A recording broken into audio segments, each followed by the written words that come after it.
Assalamualaikum warahmatullahi wabarakatuh. Saya Uun Suartini dari Prodi Ilmu Al-Quran dan Tafsir. Saya akan menjelaskan mengenai asbabun nuzul surat dan juga asbabun nuzul ayat. Pembahasan mengenai asbabun nuzul surat. Yang pertama yaitu asbabun nuzul surat Al-Asyr. Syekh Muhammad Abduh menjelaskan bahwa bangsa Arab senang duduk di waktu asar. Mereka berbincang-bincang mengenai masalah kehidupan sehari-hari. Mereka berbincang mengenai kekayaan, kekuasaan, dan juga jabatan.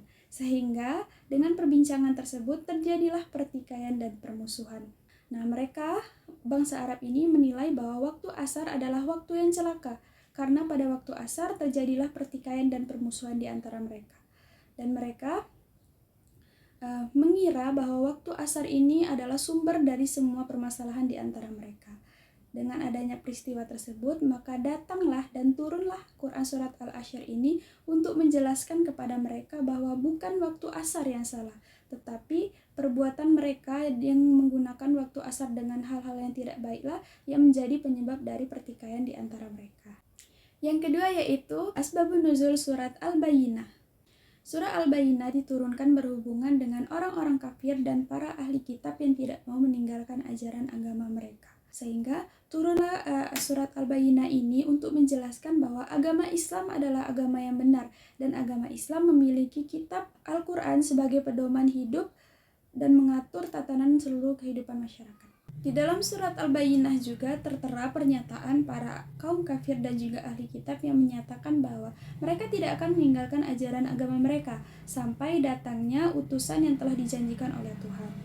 Tetapi apa yang terjadi setelah Nabi Muhammad SAW diutus? Mereka malah terpecah belah. Mereka berselisih paham. Ada yang beriman kepada Allah Subhanahu Wa Taala dan juga ada yang ingkar terhadap janjinya sehingga mereka tidak beriman kepada Allah. Padahal sifat-sifat dari Nabi Muhammad SAW ini sudah sesuai dengan apa yang tertuang di dalam kitab-kitab mereka. Yang kedua yaitu surat Asy-Syams. Latar belakang turunnya surat Asy-Syams ini berkenaan dengan perintah utama di dalam surat ini, yaitu perintah untuk menyucikan jiwa agar mendapatkan keberuntungan kehidupan dunia dan akhirat. Jangan sampai kita mengotori jiwa sehingga kita mendapatkan murka dari Allah Subhanahu Wa Taala seperti yang dilakukan oleh kaum Samud. Kaum Samud ini dihancurkan oleh Allah Subhanahu Wa Taala karena mereka mendurhakai Allah. Mereka menyembelih unta yang mereka minta keluar dari batu. Padahal Nabi Shalih alaihissalam memerintahkan kepada mereka untuk menjaga unta ini dan memberi minum. Tetapi yang dilakukan oleh kaum Samud, mereka menyembelih unta ini. Sehingga datanglah azab dari Allah sehingga mereka dihancurkan oleh Allah Subhanahu Wa Taala. Di dalam surat Asy-Syams ini juga Allah menjelaskan bahwa Allah bersumpah atas nama langit dan bumi, bulan dan matahari, dan juga siang dan malam. Di mana sumpah bukanlah perkara yang sembarangan, dan kita juga harus memperhatikan agar jangan sampai kita melanggar sumpah. Yang selanjutnya yaitu pembahasan mengenai asbabun nuzul ayat. Yang pertama yaitu Quran Surat Al-Qasas ayat 77.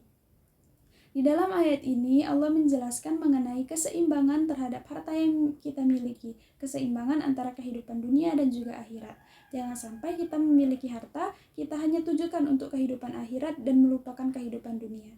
Harta yang kita miliki seharusnya kita fungsikan juga dalam kehidupan sosial, seperti bersedekah dan juga berzakat.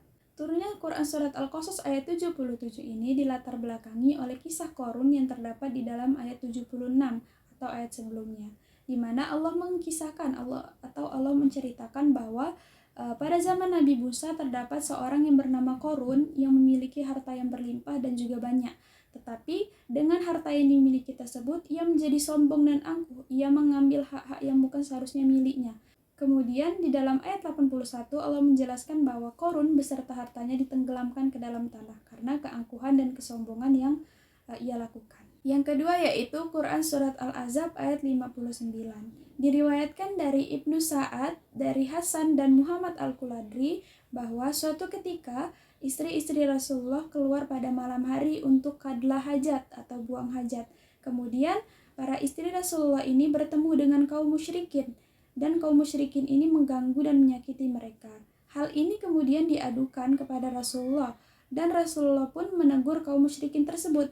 Dan mereka menjawab, kami hanya mengganggu hamba saya. Nah, kemudian turunlah Quran Surat Al-Ahzab ini sebagai perintah untuk berpakaian tertutup agar bisa dibedakan dari yang lain. Yang ketiga yaitu Quran Surat Al-Baqarah ayat 168.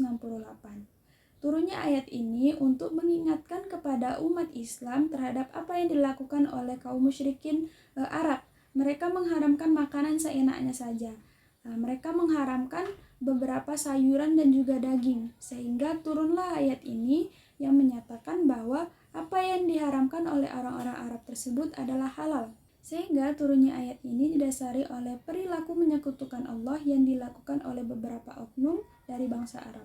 Sekian yang saya dapat sampaikan. Wassalamualaikum warahmatullahi wabarakatuh.